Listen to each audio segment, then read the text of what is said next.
Все, брат, давай. Увидимся еще. Еще увидимся. Подожди, брат, у меня к тебе вопрос есть. Ты тут уже 4 года учишься. Да? Каждый год $1800 платишь. Ну да. И чему ты здесь научился? Пойдем, я тебе расскажу, брат. Идем, давай. Брат, помнишь, я в 6 классе сам был? Да, конечно. Ты еще всегда на задних партах. Да. И в классе не отвечал вообще. И не умел высказывать свое мнение. Мне не хотелось чего-либо делать с классом. Я всегда ходил сам собой. Но все изменилось с приходом в лицей. Как будто и не было того стеснительного мальчика. Я стал больше отвечать на уроках, высказывать свое мнение, и уже мог свободно выражать свои мысли и работать со своими одноклассниками в одной команде.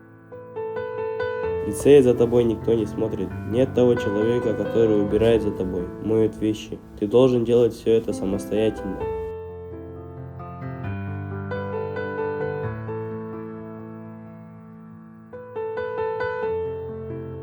До того, как я пришел в лицей, у меня не было цели, но лицей помог мне в этом. Он помог мне не только найти, но и достичь некоторых из них.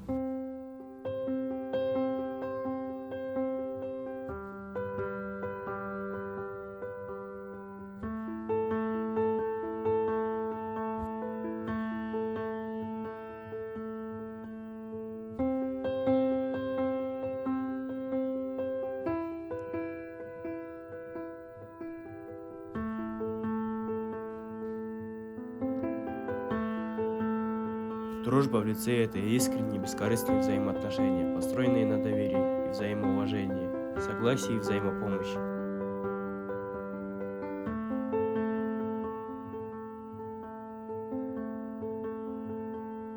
Научился ценить каждый момент и уважать старших.